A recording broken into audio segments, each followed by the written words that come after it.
So big news. We are about to take a trip to Norway. We are maybe 36 hours from leaving. Our flight is at 6 p.m. tomorrow evening, and there's already some things that are going wrong. I was just at work, and my husband called me and told me that he was very sick, and he had a severe pain in his side. So I had to leave work, drive home, pick him up, and I just took him to the emergency room. I had to borrow our client's car because I rode to work with my boss. And I just dropped him off at the emergency room in my client's car, and now I'm going to meet my husband, Sean, inside and help him get registered. How are you feeling?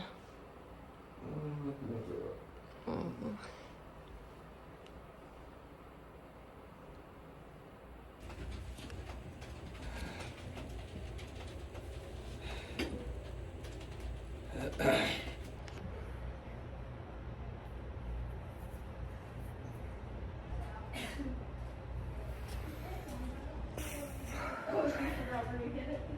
All right, Sean, give us an update.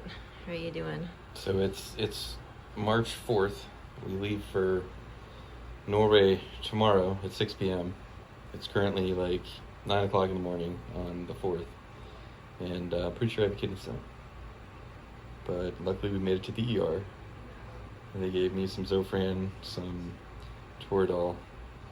And they just did a CAT scan to see where it is and what they can do for it. But I'm going to Norway no matter what. I hope he's right.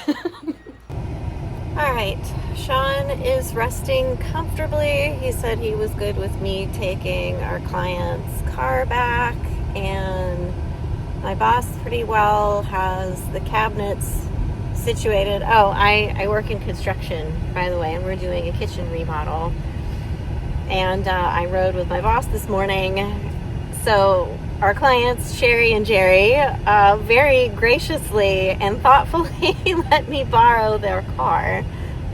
So I am going to take it back to them. And again, big shout out to Sherry and Jerry. Thank you. You guys saved the day. You made it possible for me to get home, to get my hubby to the hospital. And I still have more packing to do for the trip. And we'll just have to wait and see what imaging says and see if they found the kidney stone. They did the CT scan, and hopefully that's all it is, because it definitely has all of the symptoms, and he's been through this 4 times before. We still have more packing to do. I wanted to get some of my camera equipment put together. I wasn't sure if I wanted to take my Canon 80D or just use my smartphone for filming, or take the GoPro. It's just, I'm really excited about this trip, and I wanted to make the absolute most of it and record as much of it as I could, just for my own sake, and for the kids to look back on when they're older, document the whole thing. But I'm like, we're starting off with a whole lot of drama because of Sean's, hopefully what's just a kidney stone. Well, I'm going to get back to work and back to driving, and we'll see where this crazy day takes us and see how things turn out. We'll keep you updated. So it is after the workday. We're back home, and we have some answers from the doctor. Sean, what did the doctor tell you? It is a 5mm kidney stone. It is in my left ureter, and it is 8 p.m. the day before we leave on our trip. And our flight is at 6 p.m. tomorrow. Yep. So they gave me some Toradol, some Percocet, some Flomax, and some anti-nausea meds. So basically the kidney stone cocktail for at home. Yeah. But they offered me fentanyl, and I was like, I don't I don't think I want that. You're like, I'm good. The Toradol's really enough. Thanks. I'll start my drug addiction after Norway. Okay. Yeah. Yeah, they didn't used to offer that because I've had a lot of kidney stones in the past, and it was like Toradol and Phenigrin, and I think that was it.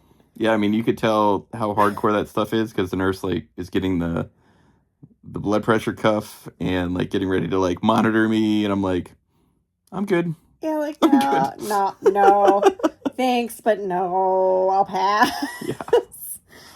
But it ended up being kind of crazy. So instead of getting my truck and then going back to the hospital like I thought I was going to do, I ended up going back to work.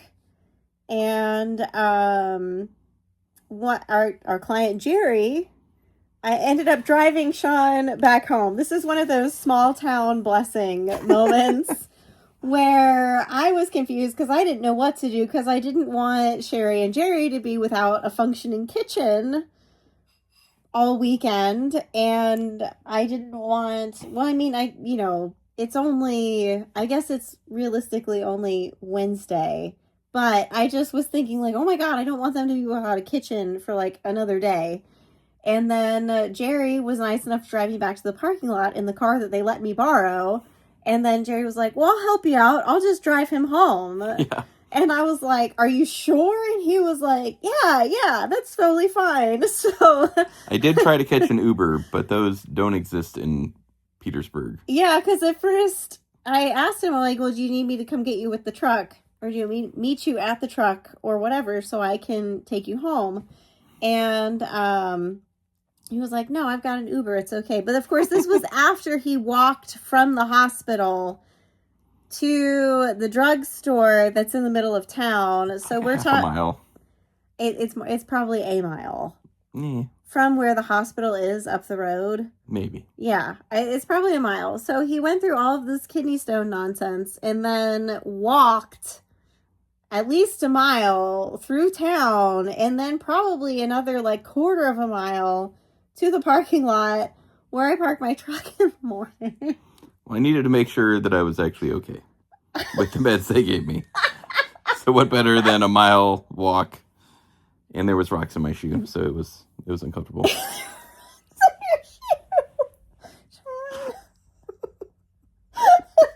That was the most uncomfortable part. Oh, there were rocks in my shoe. And the funny thing is, you texted me that you were at the drugstore, and I said so. I was back in the kitchen at our client's house with Sherry and Jerry and Jeremy, my boss.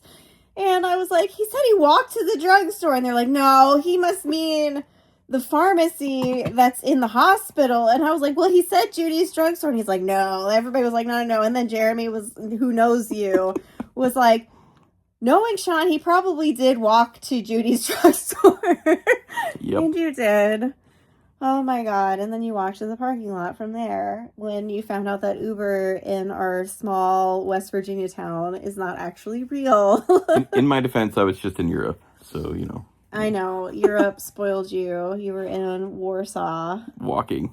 For 2 weeks, walking everywhere, and I'm sure like all kinds of public transportation that we do not have in rural West Virginia or rural America in general. I think there is a bus that goes around town, but I saw it being towed by a tow truck, so. Oh, no.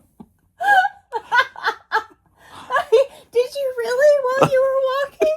Legitimately, I think it's the Potomac Transit Authority.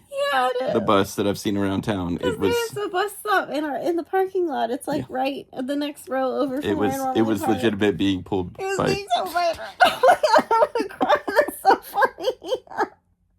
Oh. Yep. Oh God, poor Sean. I don't know why that's so funny to me right now. Yeah.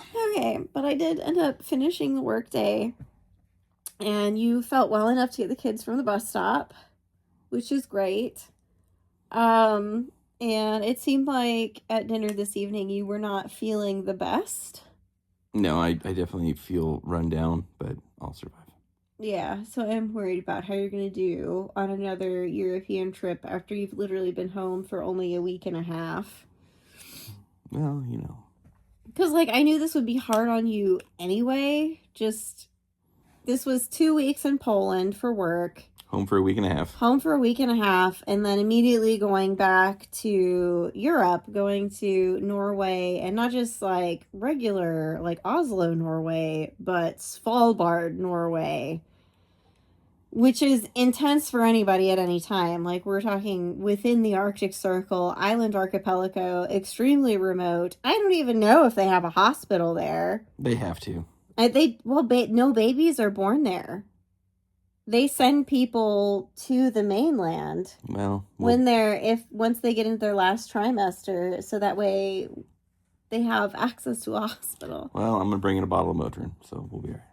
Okay, Motrin and, like, a slew of prescription medications. Yep. So, yeah, we managed to wrap up the packing. Sean got the GoPro working, so I'll probably take that.